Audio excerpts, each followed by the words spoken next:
The Adventure of the Abbey Grange. It was on a bitterly cold and frosty morning during the winter of '97 that I was awakened by a tugging at my shoulder. It was Holmes.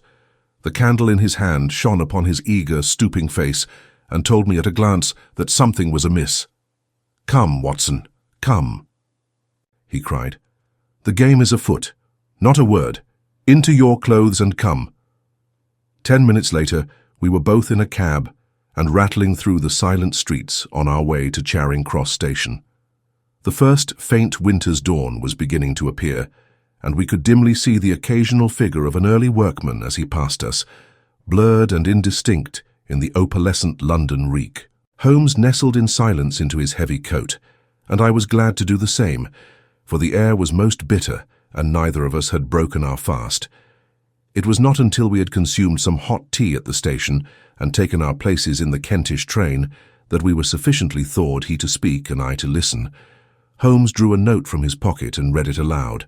Abbey Grange, Marsham, Kent, 30 a.m.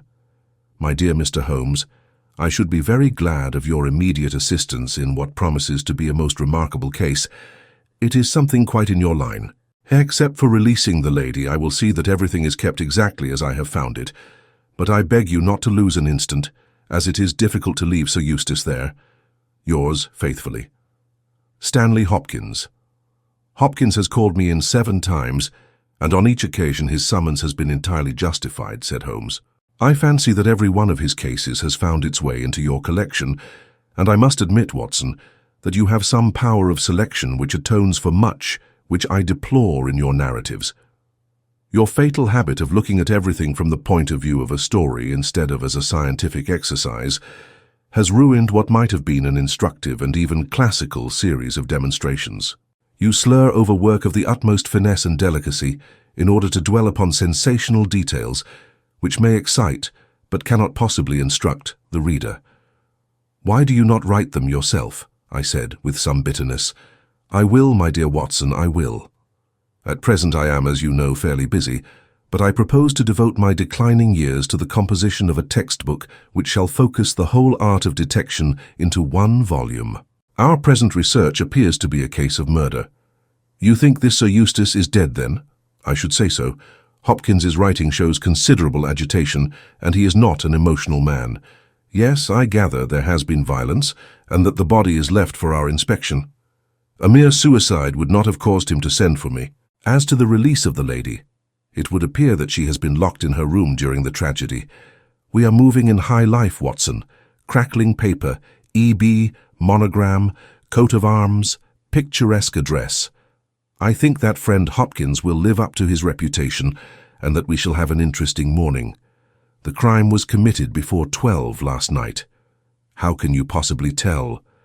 By an inspection of the trains and by reckoning the time. The local police had to be called in. They had to communicate with Scotland Yard. Hopkins had to go out and he in turn had to send for me. All that makes a fair night's work. Well, here we are at Chislehurst Station, and we shall soon set our doubts at rest. A drive of a couple of miles through narrow country lanes brought us to a park gate, which was opened for us by an old lodge-keeper, whose haggard face bore the reflection of some great disaster. The avenue ran through a noble park, between lines of ancient elms, and ended in a low, widespread house, pillared in front, after the fashion of Palladio. The central part was evidently of a great age and shrouded in ivy, but the large windows showed that modern changes had been carried out, and one wing of the house appeared to be entirely new. The youthful figure and alert, eager face of Inspector Stanley Hopkins confronted us in the open doorway. I'm very glad you have come, Mr. Holmes, and you too, Dr. Watson. But indeed, if I had my time over again, I should not have troubled you, for since the lady has come to herself, she has given so clear an account of the affair that there is not much left for us to do. You remember that Lewisham gang of burglars? What, the 3 Randalls? Exactly, the father and 2 sons. It's their work. I have not a doubt of it. They did a job at Sydenham a fortnight ago and were seen and described. Rather cool to do another so soon and so near, but it is they, beyond all doubt. It's a hanging matter this time. Sir Eustace is dead, then? Yes, his head was knocked in with his own poker. Sir Eustace Brackenstall, the driver, tells me. Exactly. one of the richest men in Kent. Lady Brackenstall is in the morning room. Poor lady, she has had a most dreadful experience. She seemed half dead when I saw her first. I think you had best see her and hear her account of the facts. Then we will examine the dining room together. Lady Brackenstall was no ordinary person. Seldom have I seen so graceful a figure, so womanly a presence, and so beautiful a face. She was a blonde, golden-haired, blue-eyed, and would no doubt have had the perfect complexion, which goes with such colouring had not her recent experience left her drawn and haggard. Her sufferings were physical as well as mental, for over one eye rose a hideous plum-coloured swelling, which her maid, a tall, austere woman, was bathing assiduously with vinegar and water. The lady lay back exhausted upon a couch, but her quick, observant gaze as we entered the room, and the alert expression of her beautiful features, showed that neither her wits nor her courage had been shaken by her terrible experience. She was enveloped in a loose dressing gown of blue and silver, but a black sequin-covered dinner dress was hung upon the couch beside her. "I have told you all that happened, Mr. Hopkins," she said wearily. "Could you not repeat it for me?" "Well, if you think it necessary, I will tell these gentlemen what occurred. Have they been in the dining room yet?" "I thought they had better hear your ladyship's story first. I shall be glad when you can arrange matters. It is horrible to me to think of him still lying there." She shuddered and buried her face in her hands. As she did so, the loose gown fell back from her forearms. Holmes uttered an exclamation. "You have other injuries, madam." "What is this?" Two vivid red spots stood out on one of the white round limbs. She hastily covered it. "It is nothing. It has no connection with the hideous business of last night. If you and your friend will sit down, I will tell you all I can. I am the wife of Sir Eustace Brackenstall. I have been married about a year. I suppose that it is no use my attempting to conceal that our marriage has not been a happy one. I fear that all our neighbours would tell you that, even if I were to attempt to deny it. Perhaps the fault may be partly mine. I was brought up in the freer, less conventional atmosphere of South Australia, and this English life, with its proprieties and its primness, is not congenial to me. But the main reason lies in the one fact which is notorious to everyone, and that is that Sir Eustace was a confirmed drunkard. To be with such a man for an hour is unpleasant. Can you imagine what it means for a sensitive and high-spirited woman to be tied to him for day and night? It is a sacrilege, a crime, a villainy to hold that such a marriage is binding. I say that these monstrous laws of yours will bring a curse upon the land. Heaven will not let such wickedness endure." For an instant she sat up, her cheeks flushed, and her eyes blazing from under the terrible mark upon her brow. Then the strong, soothing hand of the austere maid drew her head down onto the cushion, and the wild anger died away into passionate sobbing. At last she continued, "I will tell you about last night. You are aware, perhaps, that in this house all servants sleep in the modern wing. This central block is made up of the dwelling rooms, with the kitchen behind and our bedroom above. My maid Teresa sleeps above my room. There is no one else, and no sound could alarm those who are in the farther wing. This must have been well known to the robbers, or they would not have acted as they did. Sir Eustace retired about 10:30. The servants had already gone to their quarters. Only my maid was up, and she had remained in her room at the top of the house until I needed her services. I sat until after 11 in this room, absorbed in a book. Then I walked round to see that all was right before I went upstairs. It was my custom to do this myself, for as I have explained, Sir Eustace was not always to be trusted. I went into the kitchen, the butler's pantry, the gun room, the billiard room, the drawing room, and finally the dining room. As I approached the window, which is covered with thick curtains, I suddenly felt the wind blow upon my face and realized that it was open. I flung the curtain aside and found myself face to face with a broad-shouldered elderly man who had just stepped into the room. The window is a long French one which really forms a door leading to the lawn. I held my bedroom candle lit in my hand, and by its light, behind the first man, I saw two others who were in the act of entering. I stepped back, but the fellow was on me in an instant. He caught me first by the wrist and then by the throat. I opened my mouth to scream, but he struck me a savage blow with his fist over the eye and felled me to the ground. I must have been unconscious for a few minutes, for when I came to myself I found that they had torn down the bell rope and had secured me tightly to the oaken chair which stands at the head of the dining room table. I was so firmly bound that I could not move, and a handkerchief round my mouth prevented me from uttering any sound. It was at this instant that my unfortunate husband entered the room. He had evidently heard some suspicious sounds, and he came prepared for such a scene as he found. He was dressed in his shirt and trousers, with his favourite blackthorn cudgel in his hand. He rushed at one of the burglars, but another, it was the elderly man, stooped, picked the poker out of the grate, and struck him a horrible blow as he passed. He fell without a groan and never moved again. I fainted once more, but again it could only have been a very few minutes during which I was insensible. When I opened my eyes, I found that they had collected the silver from the sideboard, and they had drawn a bottle of wine which stood there. Each of them had a glass in his hand.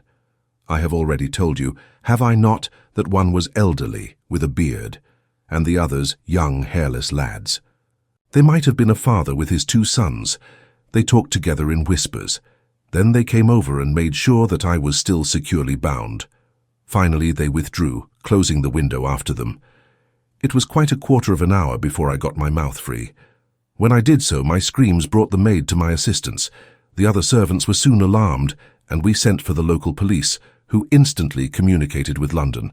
That is really all that I can tell you, gentlemen, and I trust that it will not be necessary for me to go over so painful a story again. Any questions, Mr. Holmes? Asked Hopkins. I will not impose any further tax upon Lady Brackenstall's patience and time, said Holmes. Before I go into the dining room, I should like to hear your experience. He looked at the maid. I saw the men before ever they came into the house, said she. As I sat by my bedroom window, I saw 3 men in the moonlight down by the lodge gate yonder, but I thought nothing of it at the time. It was more than an hour after that I heard my mistress scream, and down I ran to find her, poor lamb, just as she says, and him on the floor with his blood and brains over the room. It was enough to drive a woman out of her wits, tied there, and her very dress spotted with him. But she never wanted courage, did Miss Mary Fraser of Adelaide, and Lady Brackenstall of Abbey Grange hasn't learned new ways. You've questioned her long enough, you gentlemen, and now she is coming to her own room, just with her old Teresa, to get the rest that she badly needs. With a motherly tenderness, the gaunt woman put her arm round her mistress and led her from the room. She has been with her all her life, said Hopkins. Nursed her as a baby, and came with her to England when they first left Australia 18 months ago. Teresa Wright is her name, and the kind of maid you don't pick up nowadays. This way, Mr. Holmes, if you please. The keen interest had passed out of Holmes's expressive face, and I knew that with the mystery, all the charm of the case had departed. There still remained an arrest to be effected, but what were these commonplace rogues that he should soil his hands with them? An abstruse and learned specialist, who finds that he has been called in for a case of measles, would experience something of the annoyance which I read in my friend's eyes.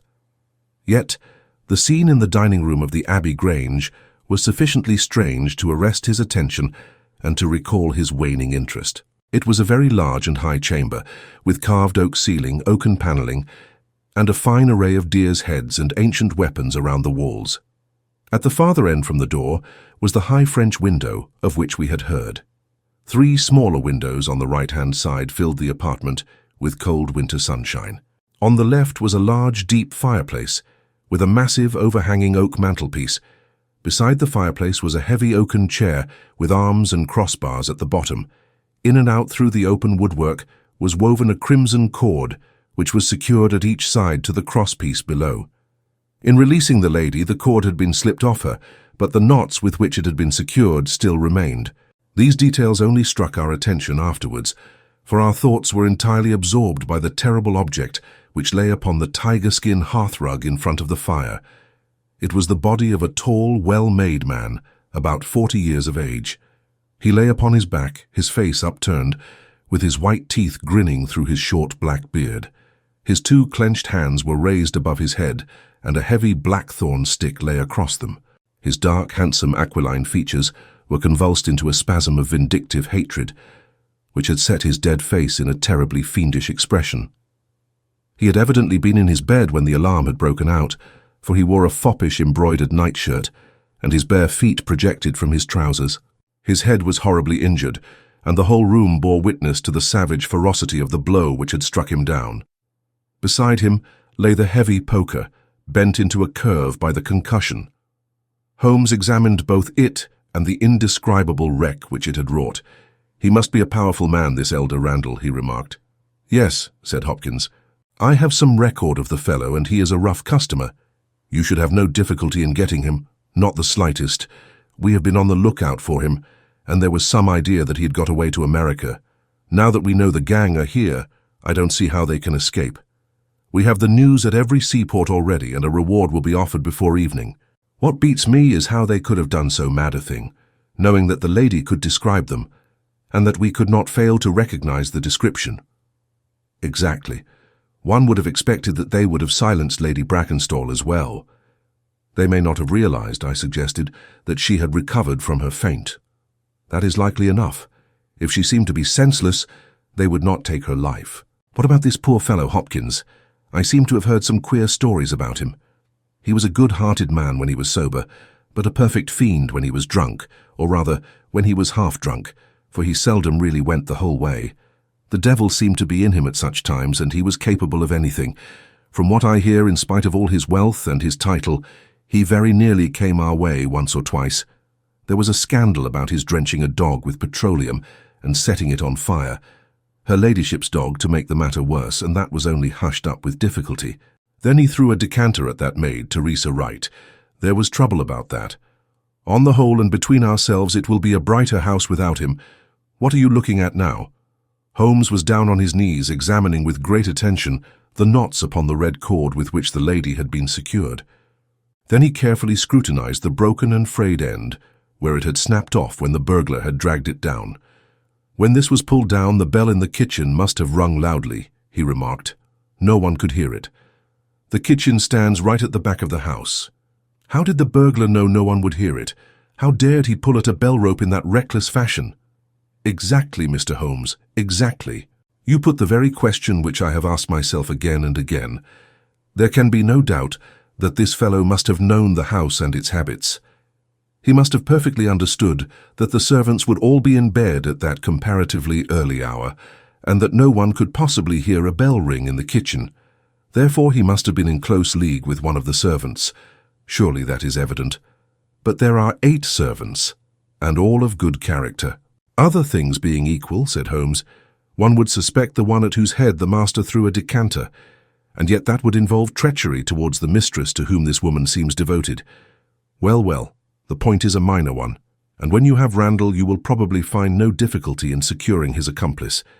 The lady's story certainly seems to be corroborated, if it needed corroboration, by every detail which we see before us." He walked to the French window and threw it open. "There are no signs here, but the ground is iron-hard, and one would not expect them. I see that these candles on the mantelpiece have been lighted." Yes, it was by their light and that of the lady's bedroom candle that the burglars saw their way about. And what did they take? Well, they did not take much, only half a dozen articles of plate off the sideboard.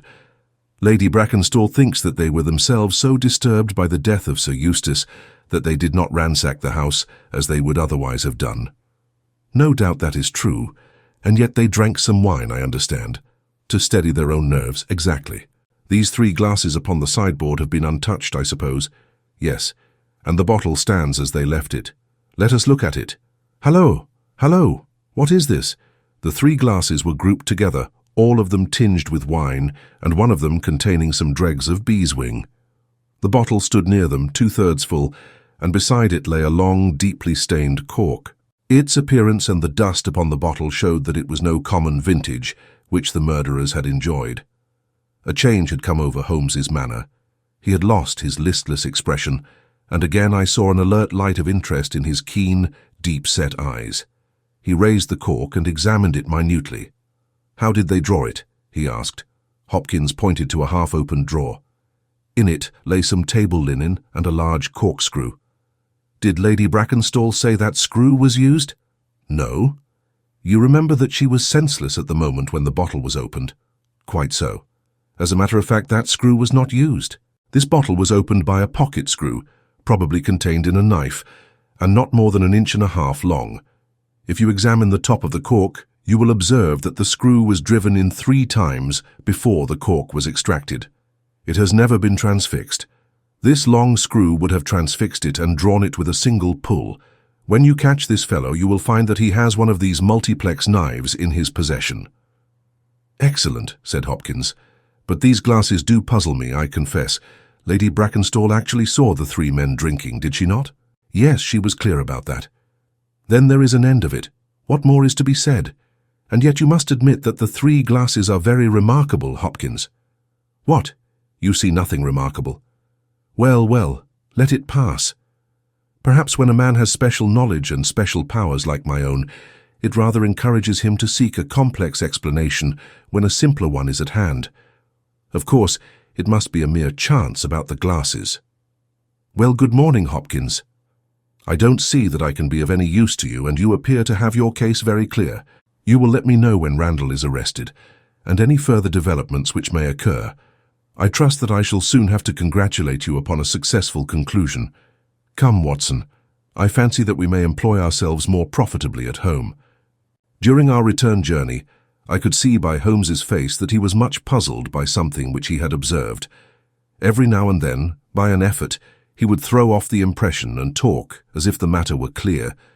But then his doubts would settle down upon him again, and his knitted brows and abstracted eyes would show that his thoughts had gone back once more to the great dining room of the Abbey Grange, in which this midnight tragedy had been enacted. At last, by a sudden impulse, just as our train was crawling out of a suburban station, he sprang onto the platform and pulled me out after him. "Excuse me, my dear fellow," said he, as we watched the rear carriages of our train disappearing round a curve. "I am sorry to make you the victim of what may seem a mere whim, but on my life, Watson, I simply can't leave that case in this condition. Every instinct that I possess cries out against it. It's wrong. It's all wrong. I'll swear that it's wrong. And yet the lady's story was complete, the maid's corroboration was sufficient, the detail was fairly exact. What have I to put against that? 3 wine glasses, that is all.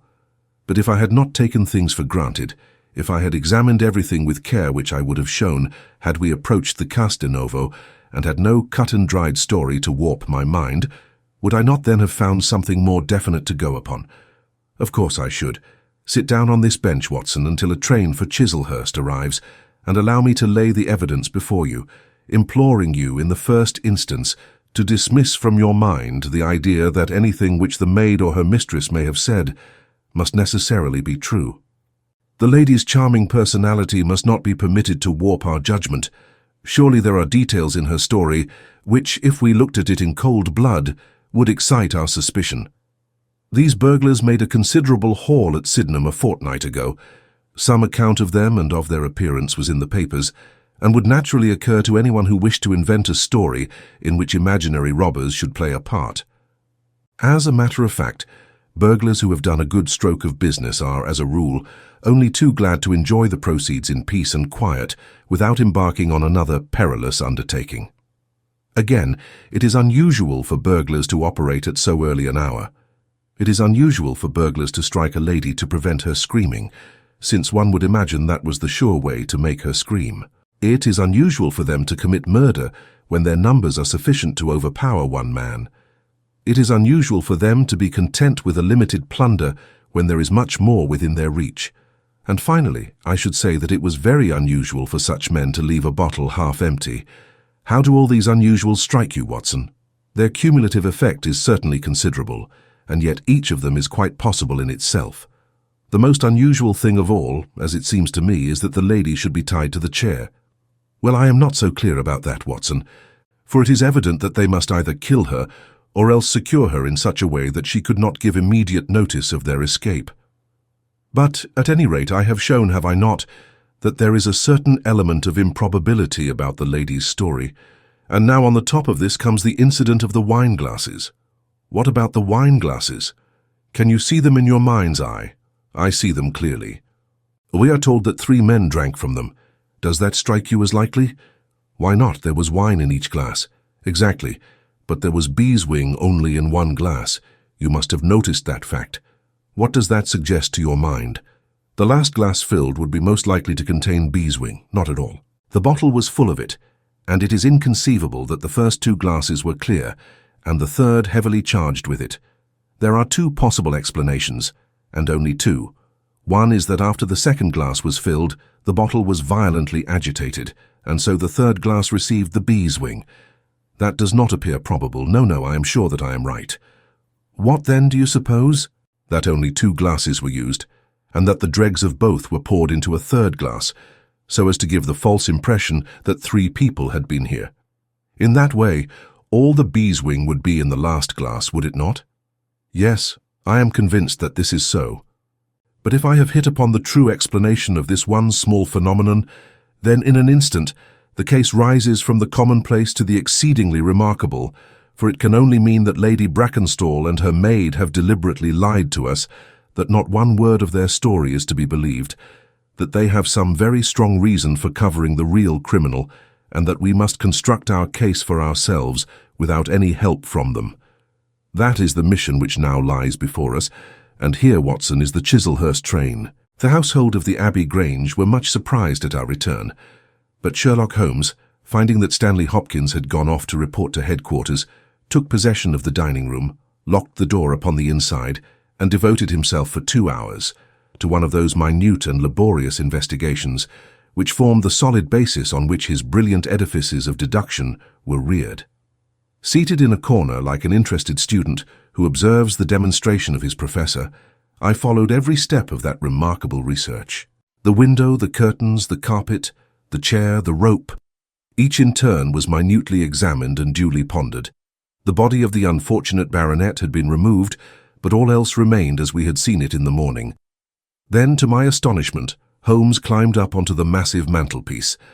Far above his head hung the few inches of red cord which was still attached to the wire. For a long time he gazed upward at it, and then, in an attempt to get nearer to it, he rested his knee upon a wooden bracket on the wall. This brought his hand within a few inches of the broken end of the rope, but it was not this so much as the bracket itself which seemed to engage his attention. Finally he sprang down with an ejaculation of satisfaction. "It's all right, Watson," said he. "We have got our case, one of the most remarkable in our collection. But dear me, how slow-witted I have been, and how nearly I have committed the blunder of my lifetime. Now I think that with a few missing links my chain is almost complete. You have got your men?" "Man, Watson, man, only one, but a very formidable person, strong as a lion. Witness the blow that bent that poker. 6'3" in height, active as a squirrel, dexterous with his fingers. Finally, remarkably quick-witted, for this whole ingenious story is of his concoction. Yes, Watson, we have come upon the handiwork of a very remarkable individual, and yet in that bell rope he has given us a clue which should not have left us a doubt." "Where was the clue?" "Well, if you were to pull down a bell rope, Watson, where would you expect it to break? Surely at the spot where it is attached to the wire. Why should it break 3 inches from the top as this one has done?" "Because it is frayed there." "Exactly. This end, which we can examine, is frayed. He was cunning enough to do that with his knife, but the other end is not frayed. You could not observe that from here, but if you were on the mantelpiece you would see that it is cut clean off without any mark of fraying whatever. You can reconstruct what occurred. The man needed the rope. He would not tear it down for fear of giving the alarm by ringing the bell. What did he do? He sprang up on the mantelpiece, could not quite reach it, put his knee on the bracket. You will see the impression in the dust, and so got his knife to bear upon the cord. I could not reach the place by at least 3 inches, from which I infer that he is at least 3 inches a bigger man than I. Look at that mark upon the seat of the oaken chair. What is it? Blood. Undoubtedly it is blood. This alone puts the lady's story out of court. If she was seated on the chair when the crime was done, how comes that mark? No, she was placed in the chair after the death of her husband. I'll wager that the black dress shows a corresponding mark to this. We have not yet met our Waterloo, Watson, but this is our Marengo, for it begins in defeat and ends in victory. I should like now to have a few words with the nurse Teresa. We must be wary for a while if we are to get the information which we want. She was an interesting person, this stern Australian nurse, taciturn, suspicious, ungracious. It took some time before Holmes's pleasant manner and frank acceptance of all that she said thawed her into a corresponding amiability. She did not attempt to conceal her hatred for her late employer. "Yes, sir, it is true that he threw the decanter at me. I heard him call my mistress a name, and I told him that he would not dare to speak so if her brother had been there. Then it was that he threw it at me, He might have thrown a dozen if he had but left my bonny bird alone. He was forever ill-treating her, and she too proud to complain. She will not even tell me all that he has done to her. She never told me of those marks on her arm that you saw this morning, but I know very well that they come from a stab with a hat-pin. The sly fiend! Heaven forgive me that I should speak of him so now that he is dead, but a fiend he was if ever one walked the earth. He was all honey when first we met him, only 18 months ago, and we both feel as if it were 18 years. She had only just arrived in London. Yes, it was her first voyage. She had never been from home before. He won her with his title and his money and his false London ways. If she made a mistake, she has paid for it, if ever a woman did. What month did we meet him? Well, I tell you, it was just after we arrived. We arrived in June, and it was July. They were married in January of last year. Yes, she is down in the morning room again, and I have no doubt she will see you, but you must not ask too much of her, for she has gone through all that flesh and blood will stand. Lady Brackenstall was reclining on the same couch, but looked brighter than before. The maid had entered with us and began once more to foment the bruise upon her mistress's brow. "I hope," said the lady, "that you have not come to cross-examine me again." "No," Holmes answered in his gentlest voice. "I will not cause you any unnecessary trouble, Lady Brackenstall, and my whole desire is to make things easy for you, for I am convinced that you are a much-tried woman. If you will treat me as a friend and trust me, you may find that I will justify your trust. What do you want me to do?" "To tell me the truth." "Mr. Holmes—" "No, no, Lady Brackenstall, it is no use. You may have heard of any little reputation which I possess.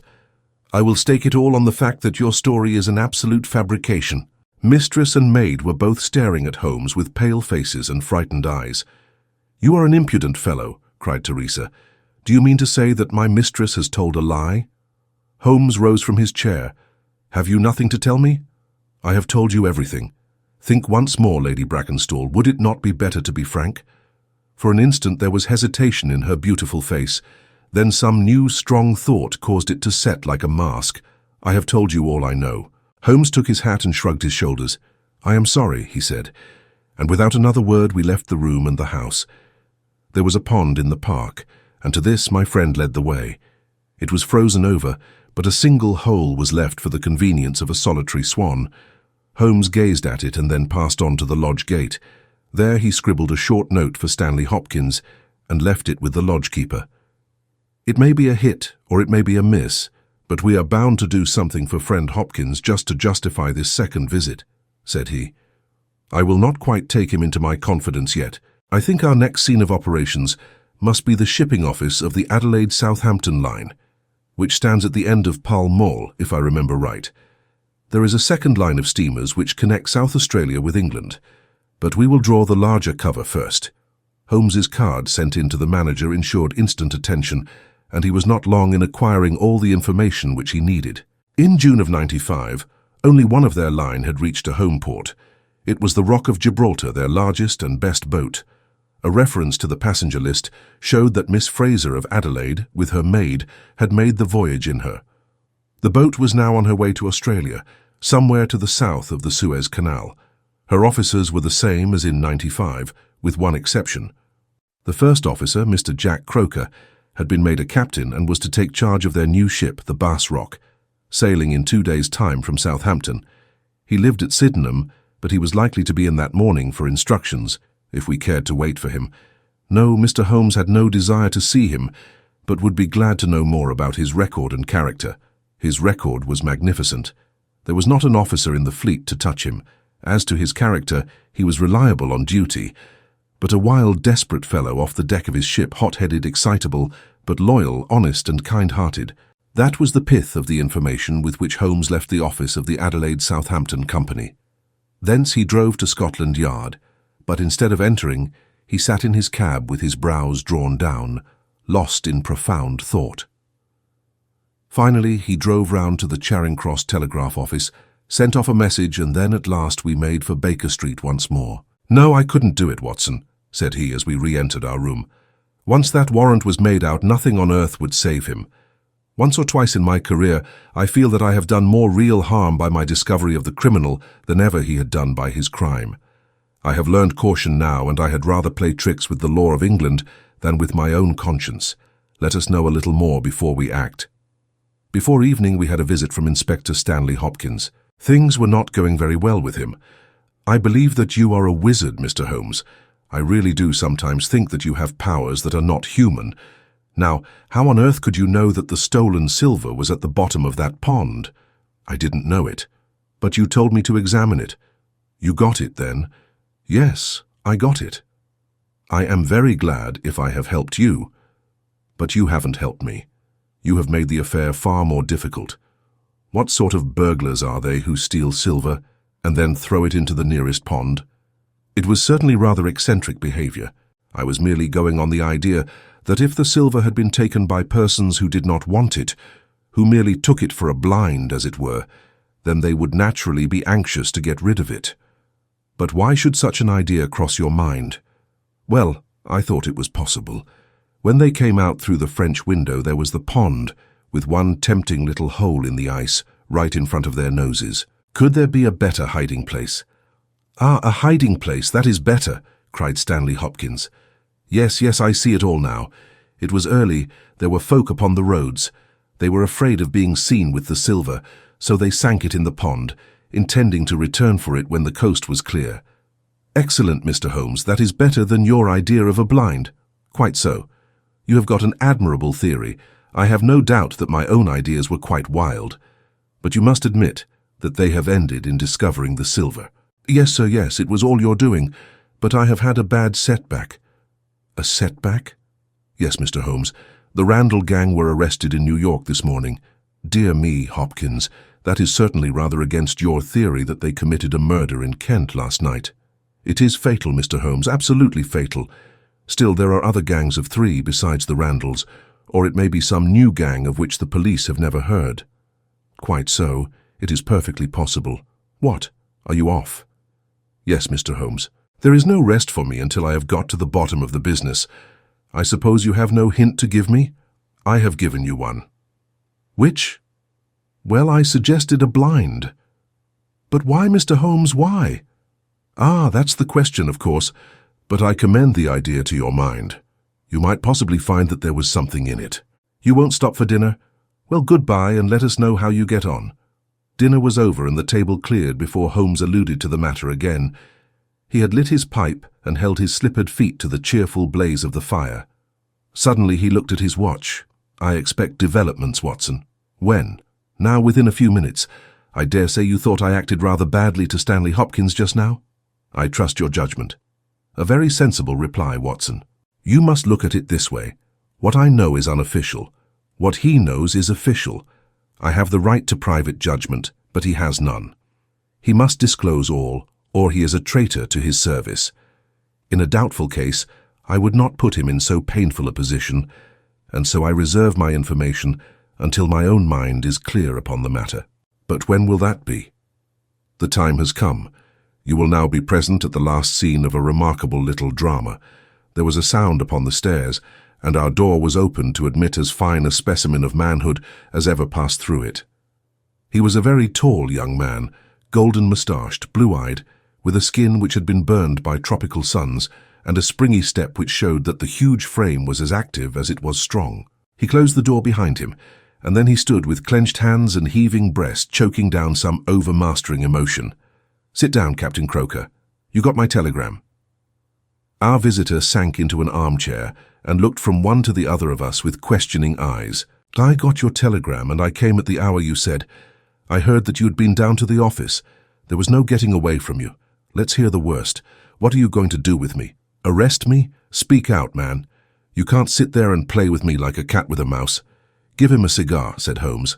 "Bite on that, Captain Croker, and don't let your nerves run away with you. I should not sit here smoking with you if I thought that you were a common criminal, you may be sure of that. Be frank with me, and we may do some good. Play tricks with me, and I'll crush you. What do you wish me to do?" "To give me a true account of all that happened at the Abbey Grange last night.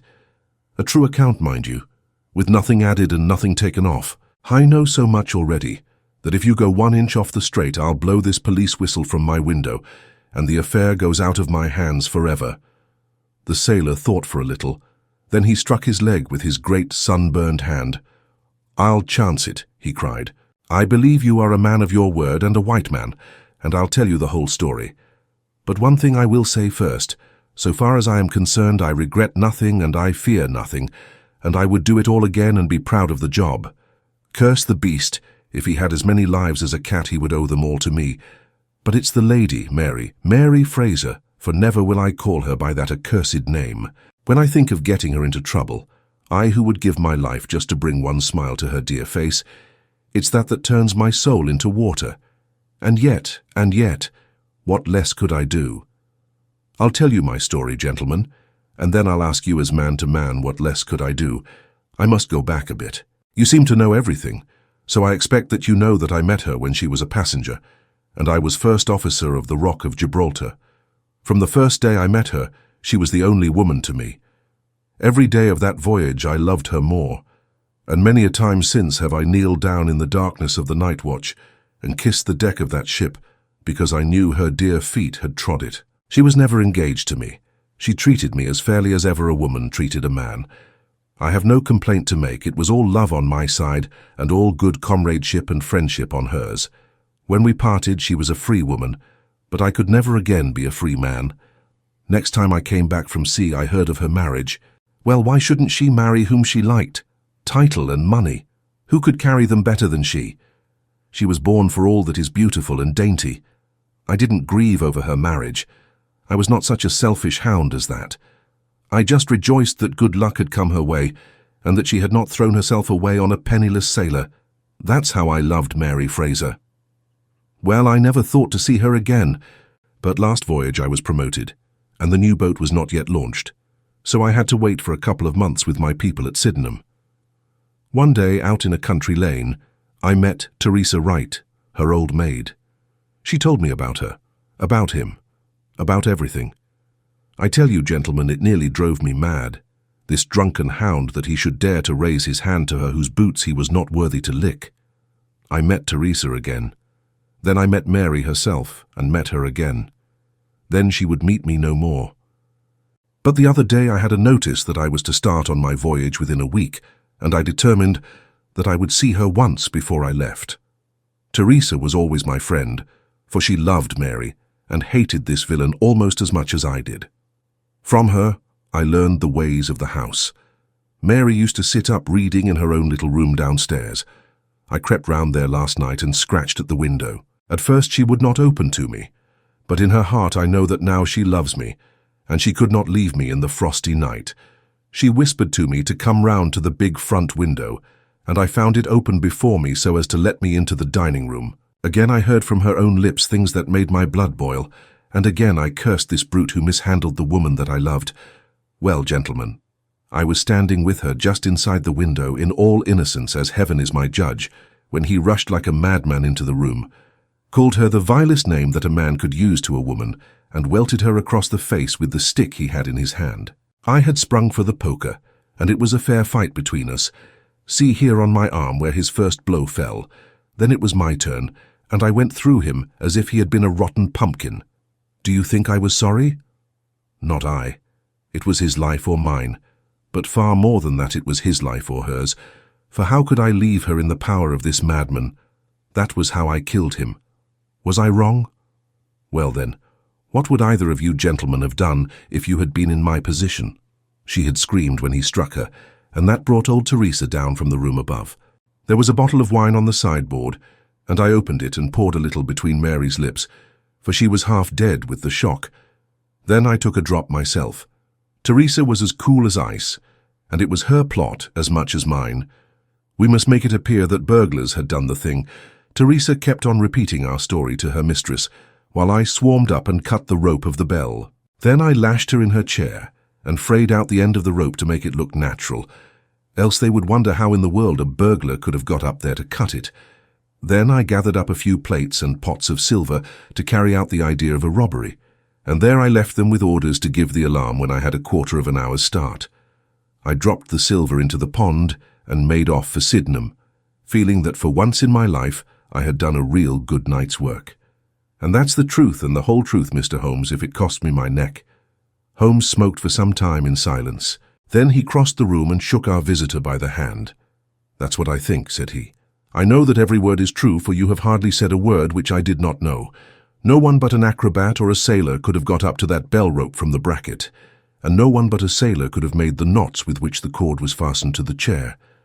Only once had this lady been brought into contact with sailors, and that was on her voyage, and it was someone of her own class of life, since she was trying hard to shield him, and so showing that she loved him. You see how easy it was for me to lay my hands upon you when once I had started upon the right trail. I thought the police never could have seen through our dodge, and the police haven't, nor will they, to the best of my belief. Now, look here, Captain Croker, this is a very serious matter, though I am willing to admit that you acted under the most extreme provocation to which any man could be subjected. I am not sure that in defense of your own life, your action will not be pronounced legitimate. However, that is for a British jury to decide. Meanwhile, I have so much sympathy for you that if you choose to disappear in the next 24 hours, I will promise you that no one will hinder you. And then it will all come out? Certainly it will come out. The sailor flushed with anger. What sort of proposal is that to make a man? I know enough of law to understand that Mary would be had as accomplice. Do you think I would leave her alone to face the music while I slunk away? No, sir. Let them do their worst upon me, but for heaven's sake, Mr. Holmes, find some way of keeping my poor Mary out of the courts. Holmes, for a second time, held out his hand to the sailor. I was only testing you, and you ring true every time. Well, it is a great responsibility that I take upon myself, but I have given Hopkins an excellent hint, and if he can't avail himself of it, I can do no more. See here, Captain Croker, we'll do this in due form of law. You are the prisoner. Watson, you are a British jury, and I never met a man who was more eminently fitted to represent one. I am the judge. Now, gentlemen of the jury, you have heard the evidence. Do you find the prisoner guilty or not guilty? Not guilty, my lord, said I. Vox populi, vox Dei. You are acquitted, Captain Croker. So long as the law does not find some other victim, you are safe from me. Come back to this lady in a year, and may her future and yours justify us in the judgment which we have pronounced this night.